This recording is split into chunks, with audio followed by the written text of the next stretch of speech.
Hi, everyone. Hi! We just want to welcome you all to our Bedtime Story series. So, this is a series where we will be reading our favorite bedtime stories and sharing it with all of you. So we thought that maybe you guys could come up with your favorite bedtime stories and you could read them to each other and read them at home, but also you can send your favorite story suggestions to Chris and then maybe we could read them to everyone on here. And it'll be great that we can share everyone's favorite stories with everyone and it'll be so much fun. We're so excited to hear everyone's story and share these really special moments. Hope to hear from you soon. Bye. Bye! Hi, everyone, and welcome to another bedtime story with SSUC.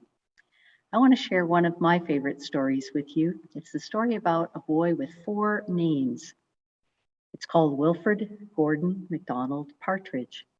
It's written by Mem Fox and it's illustrated by Julie Beavis. There was once a small boy called William Gordon McDonald Partridge. And he wasn't very old either. His house was next door to an old people's home, and he knew all the people that lived there. He liked Mrs. Jordan, who played the organ. He listened to Mr. Hoskins, who told him scary stories. He played with Mr. Tippett, who was crazy about cricket. He ran errands for Miss Mitchell, who walked with a wooden stick. He admired Mr. Drysdale, who had a voice like a giant. But his favorite person of all was Miss Nancy Allison Delacourt Cooper, because she had 4 names just like he did. He called her Miss Nancy, and he told her all his secrets. One day, Wilfred Gordon heard his mother and father talking about Miss Nancy. Poor old thing, said his mother. Why is she a poor old thing? Asked Wilfred Gordon. Because she's lost her memory, said his father. It isn't surprising, said his mother. After all, she's 96 years old. What's a memory? Asked Wilfred Gordon. He was always asking questions. It's something you remember, his father said. But Wilfred Gordon wanted to know more, so he called on Miss Jordan, who played the organ. What's a memory? He asked. She said, something warm, my child, something warm. He called on Mr. Hoskins, who told him scary stories. What's a memory? He asked. Something from long ago, something from long ago.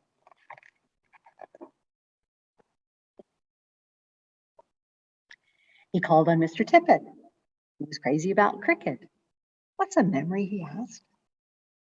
Something that makes you cry, my boy, something that makes you cry.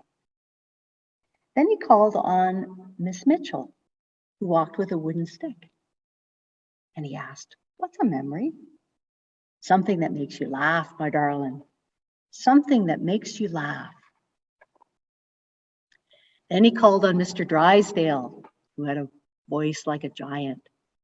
What's a memory? He asked. Something as precious as gold, young man. Something as precious as gold. So, Wilfred Gordon went home again to look for memories, for Miss Nancy had lost her own.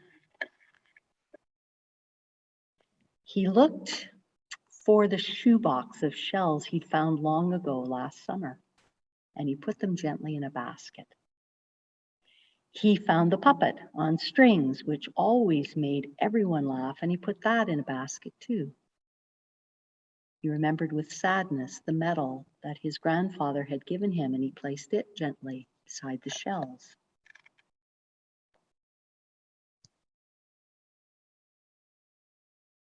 Next, he found his football, which was as precious as gold.